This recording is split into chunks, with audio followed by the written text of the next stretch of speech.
की धरोहर चैनल में आप सभी का स्वागत है। परम पूज्य गुरुदेव और वंदनीय माता जी की चरणों में कोटि कोटि प्रणाम।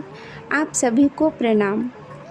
पुस्तक गायत्री चित्रावली में आज हम सभी सुनेंगे सद्बुद्धिदायिनी सरस्वती। आदि शक्ति महामहिमामयी गायत्री के 3 रूप हैं, ह्रीं, श्रीं और क्लीं।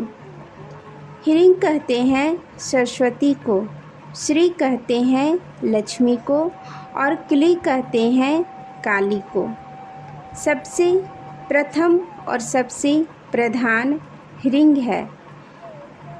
सरस्वती के रूप में साधक के मन में सद्बुद्धि रूपी बिना पानी भगवती का प्रवेश होता है। हंस जैसा निर्क्षीर विवेक करने वाली दूरदर्शिता अंतःकरण को सदास्यता से झंकृत कर देने वाली झंकार, यह 2 उपहार साधक को प्रारंभिक प्रसाद की तरह प्राप्त होते हैं। बुद्धि का शुद्ध होना और सद्बुद्धि प्राप्त होना, यह दोनों उपहार माता अपने भक्त को देती है।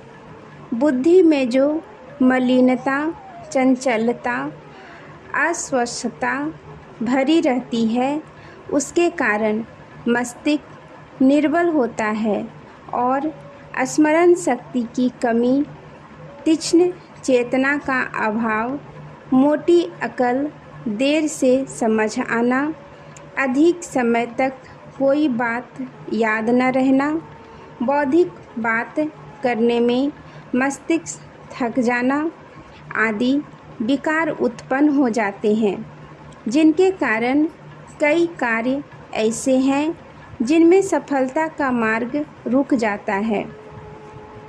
इन दोषों के कारण विद्यार्थी फिसड्डी रहते हैं, परीक्षा में फेल हो जाते हैं। वकील, डॉक्टर, वक्ता, लेखक, मुनीम, कारीगर अपने अपने कामों में अनेकों भूल करते हैं, जिससे उनकी कीर्ति और आजीविका दोनों में ही कमी आ जाती है अथवा विकास रुक जाता है। गायत्री बुद्धि का मंत्र है, उसमें ह्रीं तत्व की उपासना प्रधान है। इस महामंत्र से बुद्धि की मलिनता दूर होती है और मस्तिष्क से काम करने वाले लोगों की सफलता का मार्ग खुल जाता है। गायत्री उपासना करने वाले विद्यार्थी अच्छे नंबरों से उत्तीर्ण होते हैं तथा अन्य बुद्धिजीवी लोगों की मनोदशा में सफलता आ जाने के कारण उनका कार्य उन्नति करता हुआ देखा गया है।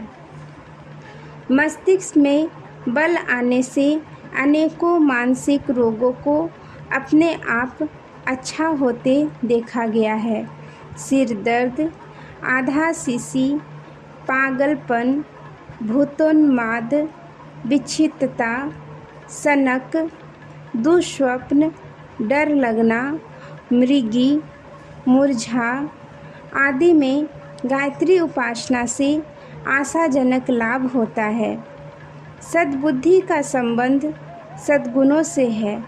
व्यवस्थित कार्यक्रम, सुलझे हुए विचार, स्थिर मति, दूरदर्शिता, प्रतिष्ठा, व्यवहार, शांत चित्त, संतुलित विवेक, सूक्ष्म समझ, यह सब बातें सद्बुद्धि के कारण प्राप्त होती है। सद्बुद्धि और शुद्ध बुद्धि के प्रतीक सद्ग्रंथों की चित्त में वर्षा होती हुई दिखाई देती है। गायत्री उपासना के फलस्वरूप माता का यह उपहार उसके प्रिय बालकों को अवश्य प्राप्त होता है। आज के लिए यहीं तक। आप सभी को धन्यवाद। जय माँ गायत्री।